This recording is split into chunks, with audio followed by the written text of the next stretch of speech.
My name is Sean Madej, and I'm an intelligence officer assigned to the 60th Operations Group at Travis Air Force Base out in Northern California. This presentation is on some pioneering new software that we've developed. We call it the Intersect, and the theme of this brief is really about data visualization and how by visualizing data we can provide more relevant and efficient support to our air crews. At Travis, we pride ourselves at being innovators of the intelligence and tactics process.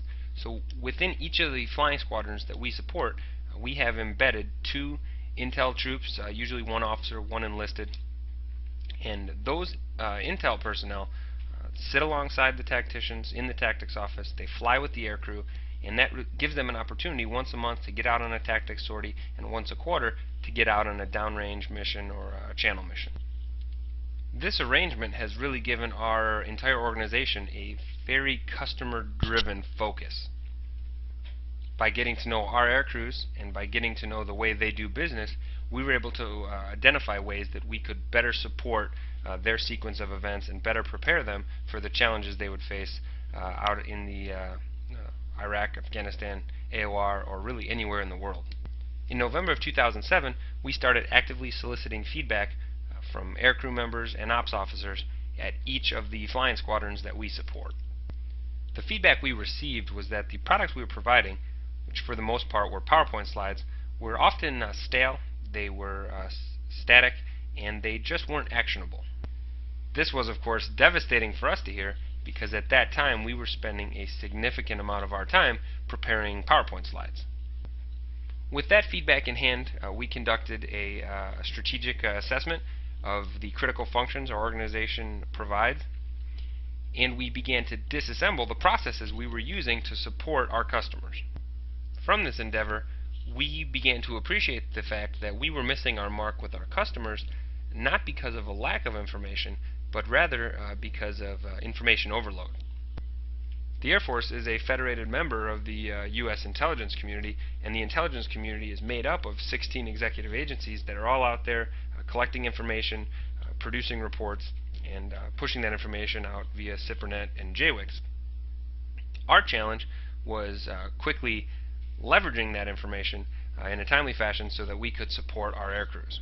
One of our problems is that our intel troops were actually spending a significant portion of their time trying to find information and then collating that information onto a PowerPoint slide.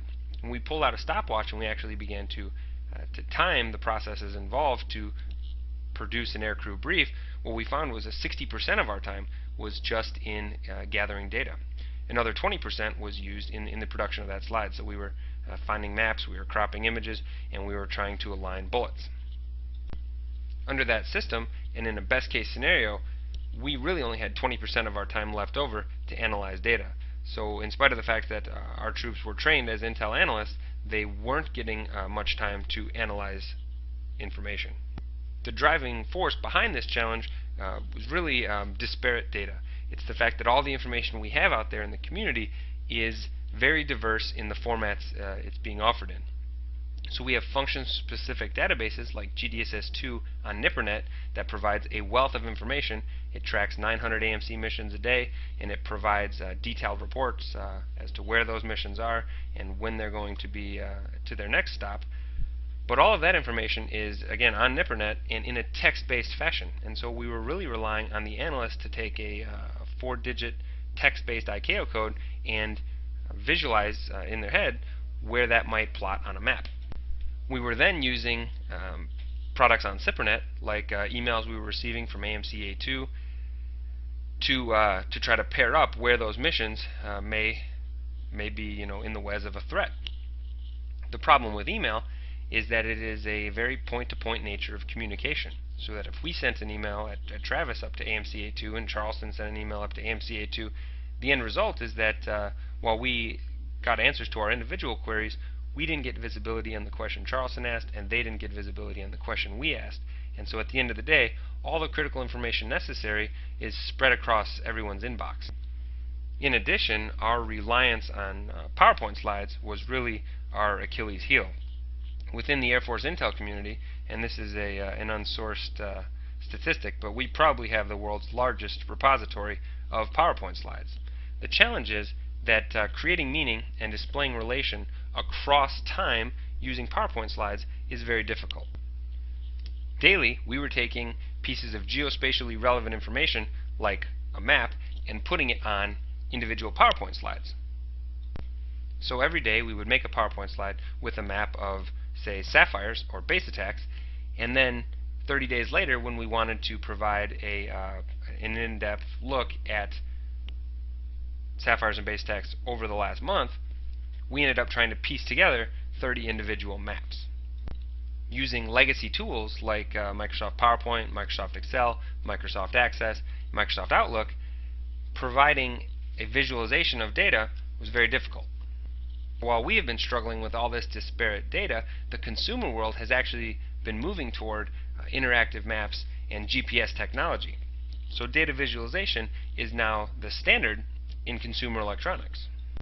As consumers, we have really transitioned from asking for directions to a point where we now expect to be navigated.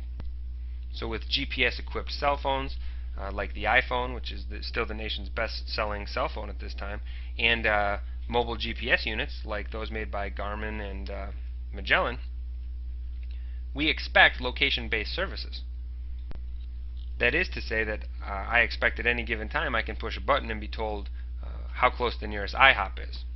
At the same time, back on SIPRNet, our analysts were really struggling with questions as simple as how many sapphires have there been within 30 nautical miles of Balad in the last month. A question like that for our intel troops really would have driven anywhere from 60 to 90 minutes of research, and by the time we got you an answer to that query, the question was probably irrelevant and you'd probably already stepped to the jet. So the lesson that we took away from the convergence of interactive maps and GPS technology in the consumer market was that quantitative data was really best displayed on interactive globes. And the benefit then is that we can query that data across time and across place. And so what we move to is a situation where information is being overlaid on a map and not maps being overlaid on slides. So as of 1 January 2008, we have started pushing all of our intel reporting to Google Earth on the SIPRNet. Google Earth is a powerful visualization tool that has been provided to the intelligence community by the Director of National Intelligence. This dynamic software allows us to filter information in 3 very specific ways. First is geospatially, and this is the filtering capability that Google Earth handles the best. This is the ability to spin the globe and pan in on a particular part of the world that you want to see. From there, we can use Google Earth's ability to add or remove layers to further filter the type of display we want to build. You can see that on the left here as we expand the Intersect folder, we expand the 60th Air Mobility Intel folder, we overlay sapphire information, and then get a look at where sapphires have occurred.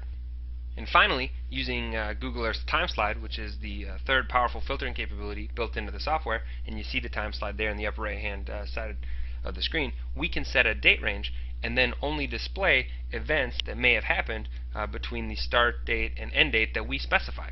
So as we pull that time slide to the right, we're going to see all the sapphires that have occurred in Iraq since the beginning of this year. We can use all these filtering capabilities in concert to really customize the display. So on the left here, we're going to expand the sapphires folder, and then we're going to remove manpads, we'll remove small arms, and we'll remove AAA, so that now on the display we're only showing unidentified rockets. Then we'll jump up to the time slide here, and we will specify a date range between September 12, 2008 and October 12, 2008, so that we are only seeing unidentified rockets that fall within that 1 month window. You can then click on that icon and you're provided with amplifying information about that event. The end result is that all of the sapphire or base attack slides that we produce are now instantly recallable from within Google Earth, and they are all displayed on the interactive globe. This isn't only applicable for threat-based information. We are using the visualization capability within Google Earth to display all of our deployed personnel and all of our strategic airlift and strategic air refueling missions. So I'm going to reset the globe here. We're going to set the date range back, and then on the left we're going to turn off the unidentified rocket feed, and we will turn on the 60th AMW mission feed. Now, as we pull out the time slide, what we're going to get visibility on is where Travis is flying missions over the time period specified on the time slide. As you can see on the screen, we have all the C-17s displayed in blue, the C-5s displayed in green, and the KC-10s displayed in yellow. We can then interrogate any one of those icons by clicking on it. Here we see a C-17 in Baghdad flown by Captain Smith. It's going to be on the ground for 5 hours on the 23rd of October. We use this tool to track all of our missions while in execution. So if you'll notice on the left here, we're going to turn off the entire data feed, and we will just look specifically at missions flown by the 21st Airlift Squadron, and then we will hone in on Captain Jones' mission. Each icon represents a stop on his trip, and so that we can actually track his mission and execution by clicking on each individual entry. See that he started the week in Ireland,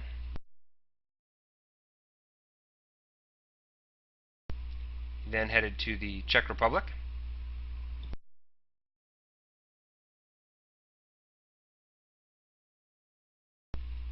from the Czech Republic he was on to Intersect, Turkey. You'll notice here as we pan in the high quality resolution imagery we get from within Google Earth. From Turkey he made the trip over to Baghdad.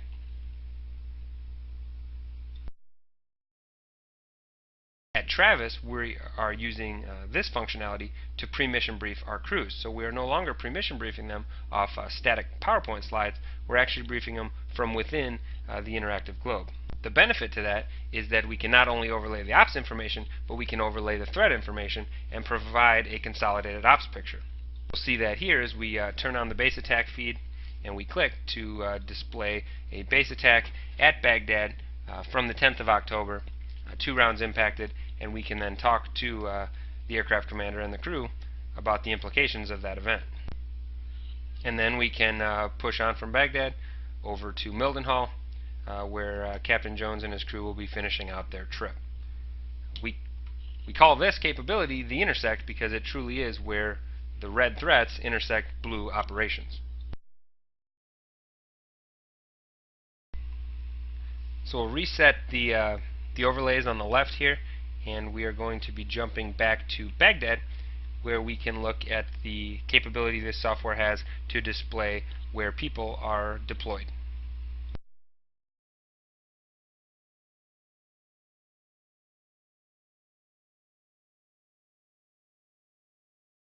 So I'll engage the TDY filter on the left, and we get instant visibility on where Travis has deployed personnel.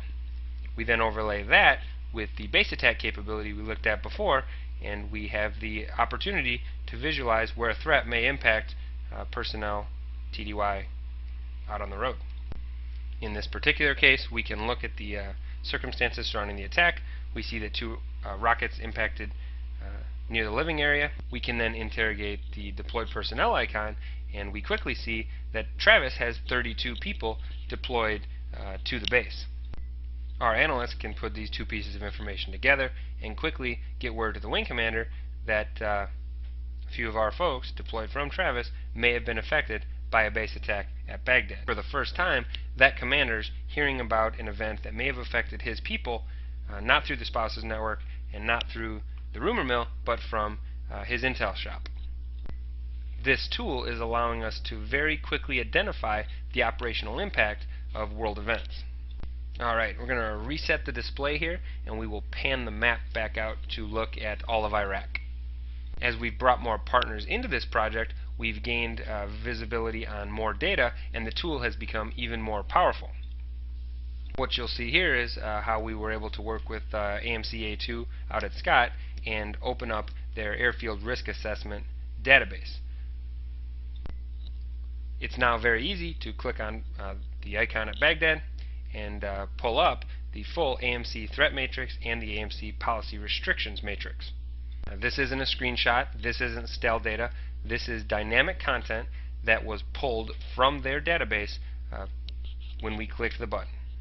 And this product is currently available for Iraq, Afghanistan, Pakistan, South America, and there are country risk assessments now published for the entire world. As we get more partners involved, we're going to get visibility on even more data. At present, this tool has all of the tanker tracks for Iraq and Afghanistan. It also has denied area information for Syria and Iran. We have standard routing for a majority of the world. We're still working on adding more routing, but right now we get visibility on Europe and the Middle East. We then overlay that with all the threat information we have, all the operations information we have, and we have a busy map that is totally filterable based on time, place, and type of event. From a strategic perspective, this is a way that our analysts can very quickly queue on any portion of the world and determine what sort of reporting we've had there over the last year, and it'll provide them a basis to begin their research. This entire approach was vetted for us during the first week of August when conflict kicked off between Georgia and Russia. The ops and intel communities were able to quickly look at their legacy tools like GDSS2 and SMS and identify that we didn't have any missions headed into Tbilisi, but what they failed to visualize and what they failed to catch was that we had aircraft flying the standard routing over Georgia. A Travis C-17 left Ramstein the morning of 8 August without being briefed that there was a potential conflict in Georgia, and they overflew the country of Georgia while Russian aircraft were in the air, while Russian tanks were pushing south toward Tbilisi. Using the Intersect, using the visualization capability of Google Earth, we were able to identify that this C-17 was going to be flying over the area, and we were able to get a hold of them via satellite phone and pass them the information so that they could take it into account as they had to manage their fuel plan and plan for possible diverts. After the crew had the information they needed and had successfully and safely traversed the airspace over Georgia, we went back and talked to the intel shop at Ramstein, and when we asked them why wasn't this crew briefed of a possible conflict, the answer we got from the analysts working the shop there was that this crew was headed to Afghanistan. Why would they brief them Georgia? And this really underscores for us the limitation of the legacy processes we've been using to support operations. Destination analysis is really just one of the critical functions we provide, but that we have a responsibility as the intel community supporting mobility operations to conduct meaningful route analysis with our crews. That's difficult to do using PowerPoint, Excel, and Outlook, but that is very attainable using the 3D visualization capabilities of Google Earth. By using Google Earth as the basis for all of our reporting now, we are again and again reaping the benefits of this powerful tool. It is providing a common operating picture that all of our personnel can use regardless of location, so that when the events are inputted from our wing function or our headquarters function, visibility is attained by all of the fielded units. We'll take a look here at the current status of the project, and really you've seen that we are pushing out our mobility missions, we're pushing out our deployed personnel. We've brought 4 other wings into the project, and they are contributing their inputs. As they've done so, we've gained visibility on where they're flying, they've gained visibility on where we're flying. The 60th at Travis is pushing out all of the threat reporting at this time, but once we get folks to tweak their publishing processes, the goal would be to get a variety of data feeds on the left side of the screen so that we can engage or disengage information from a multitude of sources. And you saw the tanker tracks. We also have kill boxes. We have some standard routing, both worldwide and theater. We're working on ramping up that initiative, and the airfield risk assessments you saw from AMCA2. Just to restate it, I mean, Google Earth is changing the way we do business at Travis. By pushing our data out to Google Earth, we have unprecedented visibility on where in the world we're flying and what threats may affect our folks. We have just begun to scratch the surface, though, of the 3D capabilities native to Google Earth. Today, for exercises and for real-world missions, we are helping our crews visualize airspace boundaries, missile engagement zones, and giving them orientations to air bases before they ever put boots on the ground. And we're going to go ahead and demonstrate that capability here. We'll start out with a strategic view of the globe. we will pan in on the Middle East.